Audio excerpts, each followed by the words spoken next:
جو چیز بھی غزہ میں جاتی ہے اسرائیل کے اجازت سے جاتی ہے، جب تک اسرائیل نہ چاہے غزہ میں کچھ نہیں جا سکتا۔ اور اس نے ایسا ایک ماحول بنایا ہوا ہے کہ غزہ کے اندر قحط سالی کا ماحول ہے کہ کم سے کم چیزیں کھانے پینے کی جائیں، حالانکہ بھیجنے والے بہت لوگ ہیں، دنیا بھر سے مختلف تنظیمیں وہ امداد بھیج رہی ہیں،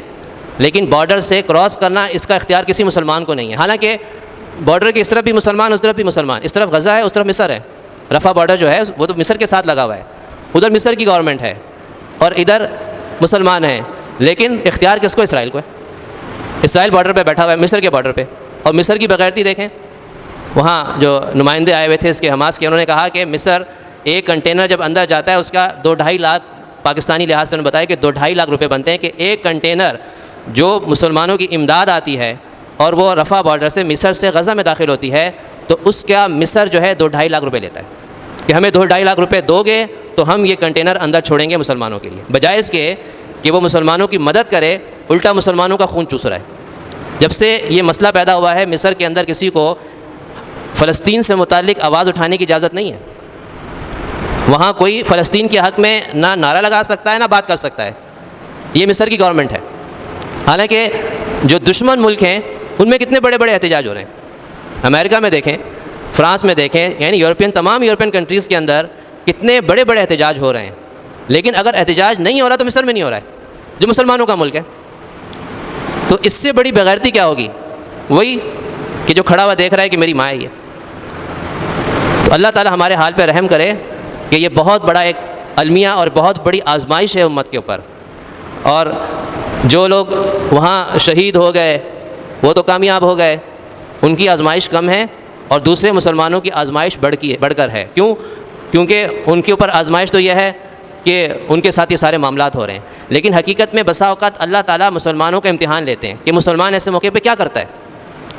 مسلمان کو اقدام کرتا ہے یا صرف تماشائی بنتا ہے۔ اور یقیناً سارے کے سارے مسلمان جتنی بھی گورنمنٹ ہیں، عوام کی بات نہیں ہے، عوام میں تو الحمدللہ ان کے لیے اچھے جذبات ہیں اور سب کچھ ہے، لیکن گورنمنٹ جو ہے، جتنی بھی گورنمنٹ ہیں وہ ٹس سے مس نہیں ہوئی ہیں، جیسے اول دن تھی آج تک ویسے ہی ہے، سب کچھ ان کے سامنے ہو چکا ہے لیکن انہوں نے کچھ بھی نہیں کیا۔ تو یہ اس اللہ کی طرف سے کیے گئے امتحان میں ناکام ہو گئے کہ اللہ تعالیٰ نے ان کو آزمایا کہ دیکھتے ہیں کہ مسلمانوں کے لیے کیا کر سکتے ہیں۔ اور یاد رکھیں کہ آج فلسطین کے مسلمان ظلم کا شکار ہیں، کل ہو سکتا ہے کوئی اور ملک بھی ہو جائے اس طرح،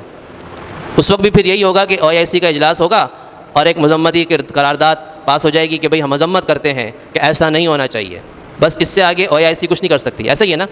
یعنی دنیا کی کمزور ترین تنظیم وہ کیا ہے؟ مسلمانوں کی تنظیم ہے OIC،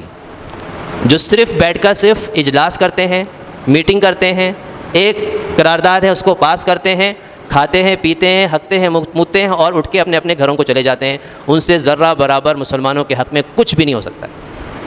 صرف زبان سے کہہ سکتے ہیں۔ حالانکہ آپ دیکھیں بہت سے غیر مسلم ملکوں کے بڑی بڑی شخصیات نے فلسطین کے حق میں بڑی جو ہے نا بھاری آواز اٹھائی ہے اور اس کو سنا گیا، اور ان احتجاج کی وجہ سے بہت سے باتیں سامنے آئیں، لیکن ایسا کسی مسلمان ملک میں ہمت نہیں کیوں کر سکے۔ ترکی نے بھی ابتدا کے اندر کچھ بیانات دیے تھے لیکن وہ بھی وہاں سے بھی خاموشی ہو گئی ہے۔